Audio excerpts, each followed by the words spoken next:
Hello, people. I'm just gonna do a little ramble right now because I haven't really rambled for a long time, and I'll pretty much name the topic after I'm done to, uh, you know, so I can name it afterwards, and I don't have a topic in my head that I'm, like, drawing from. Okay, but here's a topic anyway. What about 1984, that book? I hate that book.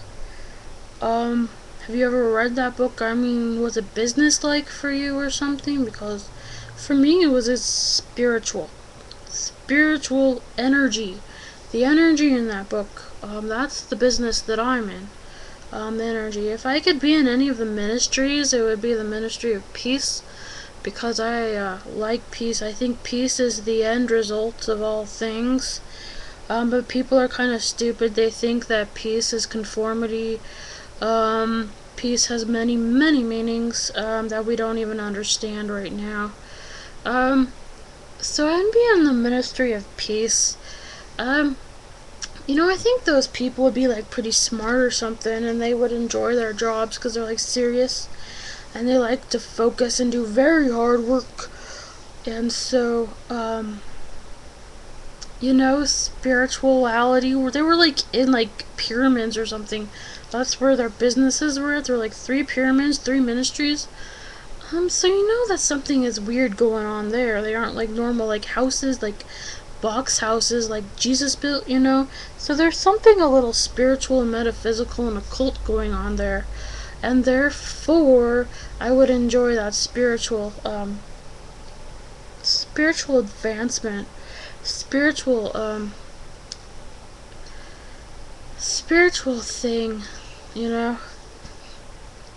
But they didn't really say it was spiritual and everything in that book. So, I'm gonna just say that it's not a spiritual endeavor. But that's the masks they wore, that you see every day. Yeah. What I would like to improve on is the mask of society.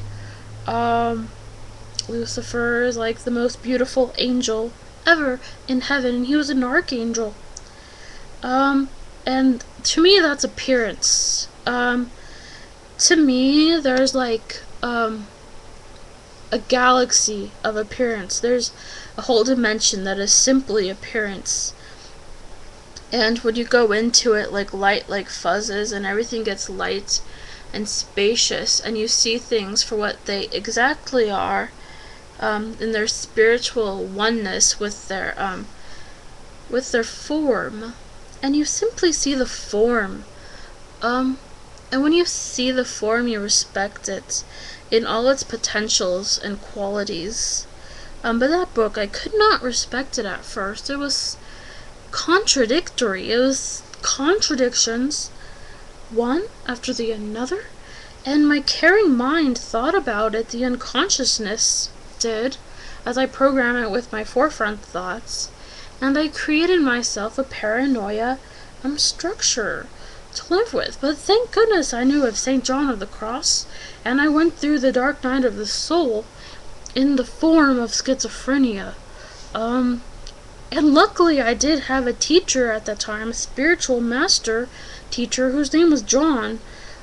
So my life is quite, synchronized, I guess you would say, and I'm synchronizing it ever more, these days. It took me about 10 years to, face my fears, to face my head, my mind, my smartness, and now I know that smartness isn't everything, but, to me it's very spiritual and holy and sacred.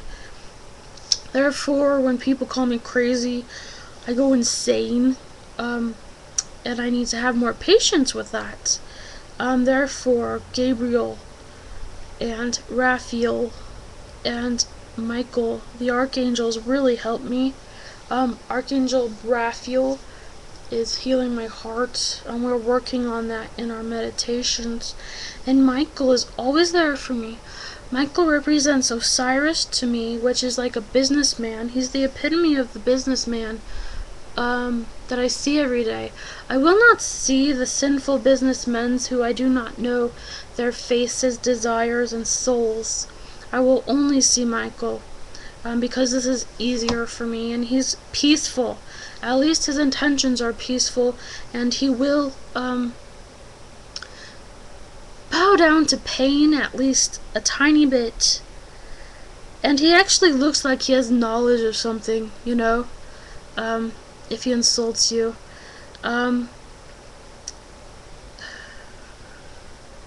So I don't want to talk about the Sethian workers. They freak me out. I'm not ready to expand on that at this time, and I do grow through time exponentially. I'm like a big bang explosion. I'm constantly airing out my particles and expanding on everything. Expanding my awareness and the box that I see things in.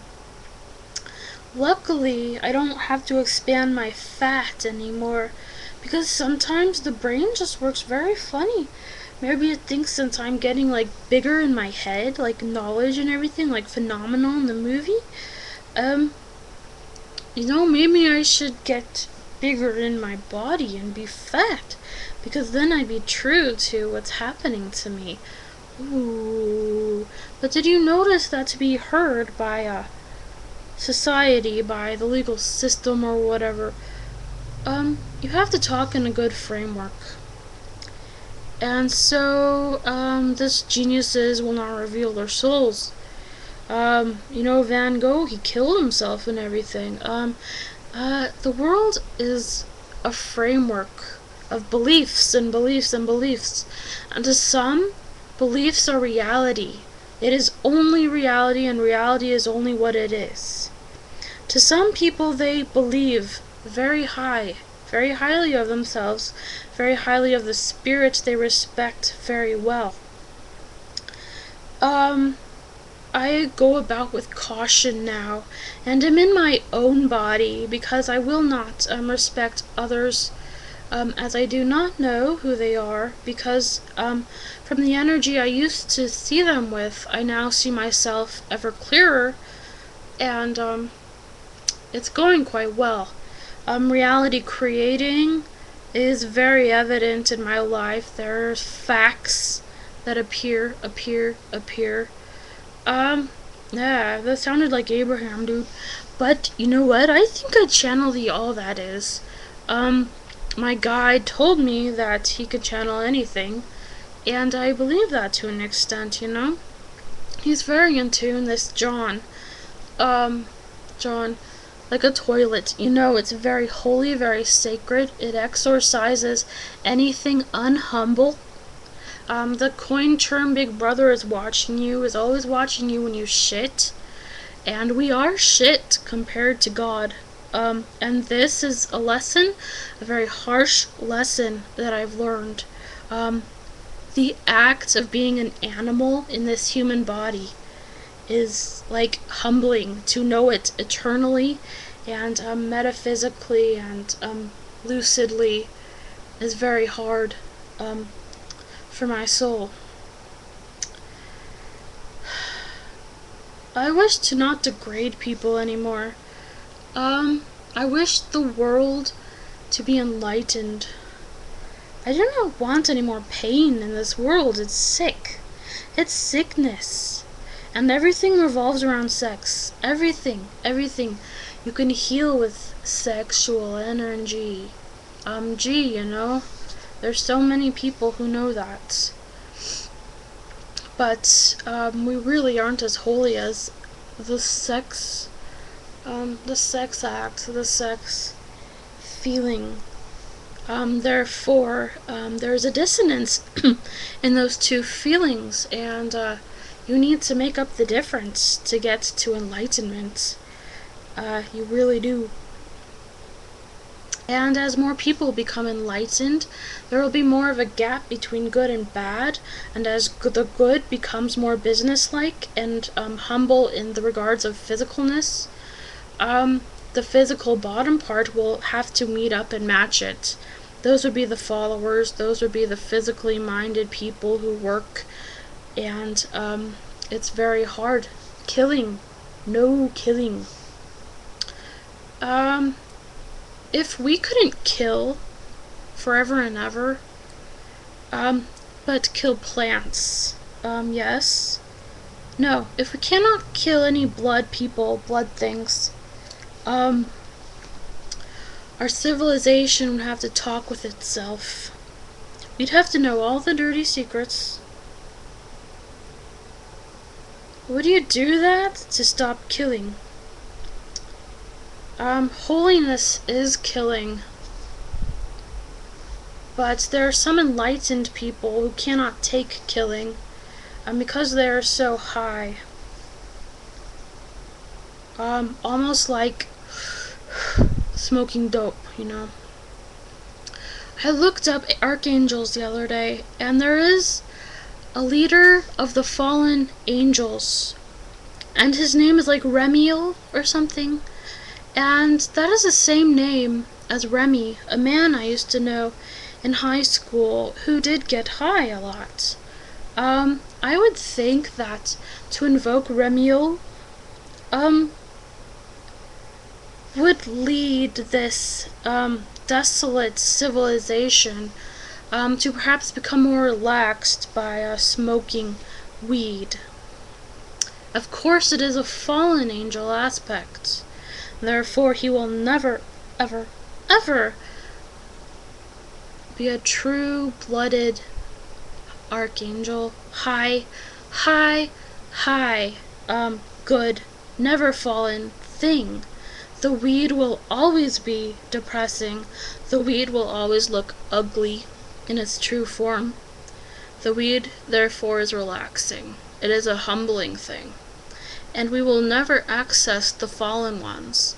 We will never access the painful extremities of truth unless we decide to fall a little in our humble desires. And this will happen naturally, you know. I believe we're expanding exponentially. Visions of goodness that is such a large tangent off where we're going now that I've had, simply strange, and I'll keep going on this route. Every day I'm concentrating so hard that like 1 second is a year or something.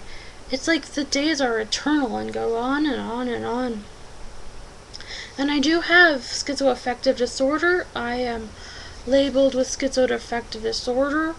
I understand the rules and regulations of the Mental Hospital Society as of now, and they are not to be trusted. They are not truthful to an angel, to the saints that label their facilities. And therefore I will learn how to be Osirian in that aspect and businesslike. And then perhaps I would have a job. But right now I'm learning like a hermit, like Van Gogh, like a starving artist, how to be himself. And this is a good ramble. The energy is so happy here that I will feel desolate afterwards. I'm becoming stronger though, and being able to hold more light as the days go on. Try not to feel bad about this, about anything, but know that everyone is suffering, and just feel good. Okay, bye. Have a nice day.